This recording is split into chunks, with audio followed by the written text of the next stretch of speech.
Good to see you. Okay, everyone. Welcome back to Code Vein.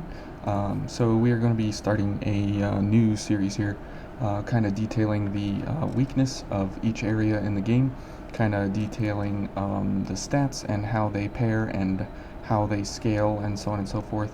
We're also going to be looking at, kind of how to dismantle each enemy that you come across in Vein, in order to detail out how to build effectively and uniquely for each weakness. So the Blue Angel here will be our guide into how to discover these weaknesses and such, and what we can do to ensure that we are always playing to the strength or to the weakness to our strength of the area.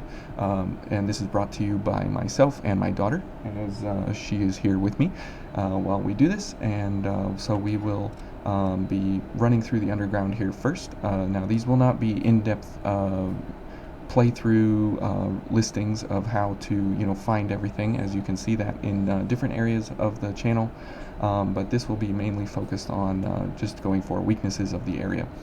So this area, the underground, is weak to blood, lightning, slash, without exception and without fail. So we can just run through here, and we can kind of use some of the blood, lightning, slash gifts that we have active available to us. And so because we're paired up with the Black Blood Liberator, we will be able to do massive amounts of ichor regeneration, as well as having cleansing light, blood-sucking blades, gift prowess here in order to make sure that we in order to make sure that we can cast these gifts very, very quickly. And there you see we got 13 back. I mean, and every single gift that we have is completely overpowered for this area. So it's kind of fun that that is the case. And we got hit. Oops. And as you see, we can get most of our ichor back, or most of our health back from cleansing light. And we can go ahead and cast, and we can just kill guys very, very easily. Okay. And we'll do all the slashing gifts here. So you can see that most of our gifts are very, very effective because we are paired to exactly the weakness of the area. And there you go. There's another 6,000, and we'll hit this guy from across here. There's 4,000. We'll slash this guy. So yeah, if you're paired for blood, lightning, slash, the area just kind of dissolves into nonsense here. And we'll wait for the squid to come down, and we'll swing for some ichor back here. Okay. Whoops. There we go. And we'll go for a execution. And because we have lifesteal, we are able to get 5% of our health back every time we strike an enemy, or every time we kill an enemy. So we want to be killing every enemy we come across, and because most of our gifts are simply one-shots to the enemy, we can do that very, very quickly and easily. So we'll head on over this way. Now, the reason this is important is because most of the areas, they kind of overlap in some of their weaknesses, and you can kind of get confused with which seps are good for which areas and stuff. So this kind of gives you an idea here that how you can pair up for each area. Okay, so here we go. Now we'll hit this guy, we'll slash him, and he goes down. So if you can completely run over each of these areas with the slashing ability here, then you will absolutely ruin everything. Okay, so there, because we killed a guy with lifesteal, we were able to come back from death there because we were able to kill that guy in one shot. Oh, Eva killed him. So I have another little person here with me. So all the kids are showing up one by one. So we're getting their power, and we're able to completely overwhelm the enemy here. and you can see that our health is slowly recovering as time goes on here, and we're able to kind of just run over the enemy. And it's pretty nice that if we do run out of ichor, we can continue to use ichor from supernatural blood. And we'll head over here. We'll slash this fellow. We'll just put him away, and we'll run up here, and we'll get a backstab and go for some more ichor. Now, supernatural blood is nice, but it's not absolutely necessary. But Harmonia definitely holds its own here, and so we'll get this guy from behind. Good, and we'll go for some ichor recovery here. And because the Brionac has such a very, very, very high ichor recovery value, and where's the squids? There we go.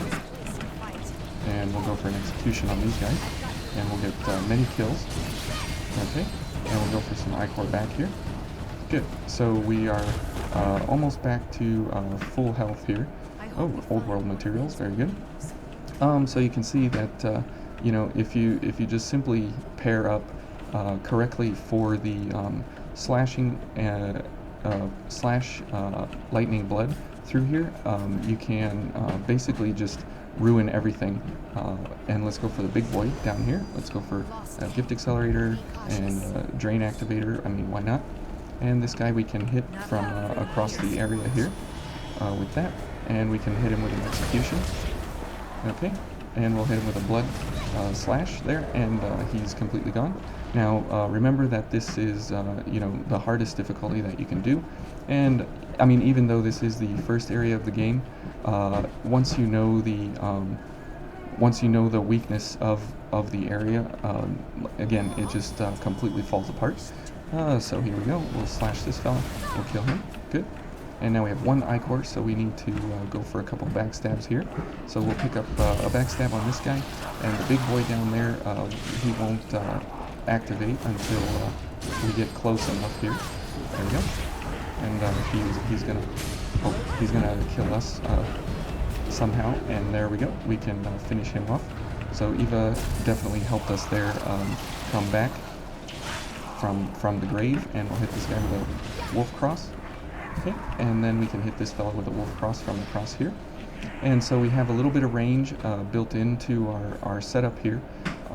And even though, you know, basically everything is a one-shot against us, because of the Black Blood Liberator has basically 0 defenses, and we can't heal Eva, but it definitely makes a joke out of basically every enemy here in this area, as you know, we're just kind of willy-nilly applying our gifts here and there, and we haven't even used a heal yet. And you can completely make fools. Hello, Richard.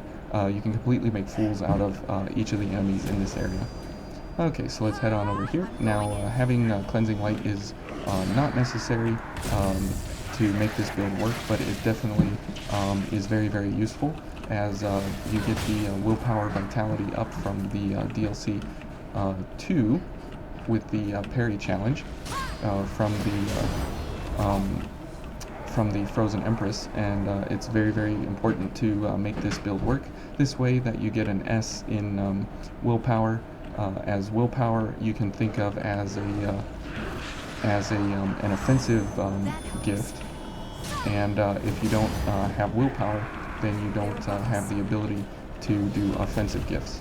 Okay, we'll get some ichor here, and then we'll slash him down.